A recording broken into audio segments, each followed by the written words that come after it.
Opposition leader and leader of the Saint Lucia Labour Party, Philip J. Pierre, is promising an administration free of resentment if the party gets into office. Voters will head to the polls on Monday, July 26, 2021, to choose a new government. Pierre, who was a guest on Radio 100's Out Goes In, was questioned about what changes would be implemented a day after the elections. He vows to stamp out victimization and encourage more inclusion and togetherness. How would Saint Lucia be different come Tuesday, the 27th? Very different in that, in my first address to the people of Saint Lucia, I will ask them to forget the rancor. I really believe, Stanley, in inclusion. I really believe that you cannot ostracize 35 or 40% of the people because they voted for somebody else. So I want to assure the people of Saint Lucia that our government will not be a government of vindictiveness. Our government will not be a government of rancor. Our government will seek to bring people together. Pierre is campaigning on an economic platform on putting Saint Lucians first, from tax relief to social programs. He called on citizens to refrain from engaging in hostilities. In addition to a government of inclusion, he pledged to give MPs a chance to make a change in their constituencies. We are inheriting the worst performing economy in the OECS. We are inheriting $5 billion of debt. We are inheriting crime.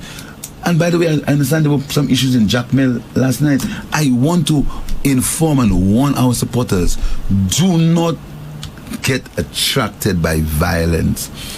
And tell the support. On Sunday, we were going through a motorcade. I actually saw in my own vision, known supporters of United Workers' Party in an area in Rockhall, chanting and telling them, you're hungry. We have to stop that.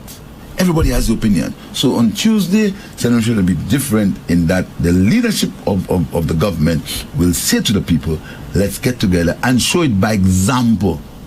Lead by example. We're not going to just say it and not do it. We're going to lead by example. And the first thing we're going to do is that we're going to ensure parliamentarians get their rightful place and parliamentarians can do things for their constituency. The opposition leader wants fairness to be the hallmark of a new administration.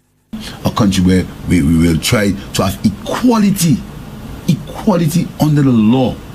A country where there's going to be accountability, and a country where all Saint Lucians will be given the opportunity to produce and to work in their country for the benefit of all. The SLP opted to hold off on nominating endorsed candidates for Castries North and Castries Central. Officials explained that this move was to allow other independent candidates a chance to represent their constituencies and work towards a common goal. It should be noted that HTS Radio 100 did extend an invitation to Prime Minister Alan Chasney, who initially accepted on certain conditions but later declined to appear on the Out Goes In program. Gina Filippi, HTS News Force.